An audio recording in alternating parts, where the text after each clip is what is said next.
महाराष्ट्र जीवन प्राधिकरण विभागाने प्रकल्पग्रस्त शेतकऱ्यांना भरपाई न दिल्याने दिवाणी न्यायालय अलिबाग यांच्या आदेशानुसार रायगडच्या माणगावमधील महाराष्ट्र जीवन प्राधिकरण कार्यालयातील वस्तूंची जप्ती करण्यात आली आहे। शासकीय कार्यालयावरच जप्तीची कारवाई झाल्याने प्रशासनावर नामुष्कीची वेळ आल्याची चर्चा सध्या माणगावमध्ये सुरू आहे।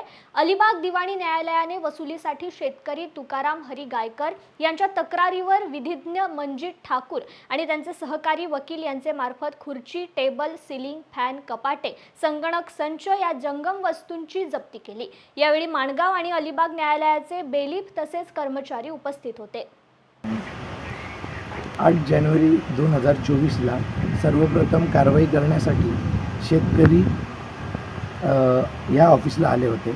त्यावेळेस या ऑफिसने हमी दिली होती की आम्ही 25 दिवसांमध्ये सदरची रक्कम ही मेहरबान न्यायालयात जमा करतो। 8 जानेवारी नंतर 2 फेब्रुवारीला सदरची 25 दिवसाची मुदत ही संपली होती, पण त्यावर त्यांनी कोणतीच कारवाई केली नाही, कोणती रक्कम जमा केली नाही, काही केली।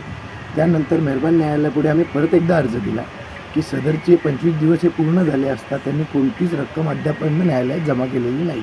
त्या अनुषंगाने मेहरबान कोर्टाने मेहरबान दिवाणी न्यायाधीश वरिष्ठ स्तर अलिबाग यांनी आदेश पारित केले की सदरचे हे वॉरंट हे पुन्हा काढण्यात येईल।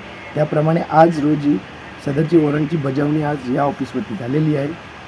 कार्यकारी अभियंता महाराष्ट्र जीवन प्राधिकरण यांचे ऑफिस माणगाव येथे झालेली असून आज रोजी त्यांनी परत एकदा अशी भूमिका घेतली होती की आम्ही 4 दिवसात पैसे देतो, 5 दिवसात देतो, पण कोणतेच ठोस कारण किंवा कोणतेच ठोस आश्वासन ते देऊ शकले नाही आहे। यामुळे ही एक्झिक्यूट करण्यात आली आज आणि आज रोजी त्यांचे फॅन, टेबल, कम्प्युटर्स, संगणक सगळे जप्त करण्यात आलेले आहेत आपल्या कोर्टाच्या बिलिफांमार्फत आणि त्याप्रमाणे आता पुढील कारवाई आम्ही जी काय असतील ती घ्यायला सक्षम आहोत आणि पुढे आपण पुढील कारवाई करणार आहोत।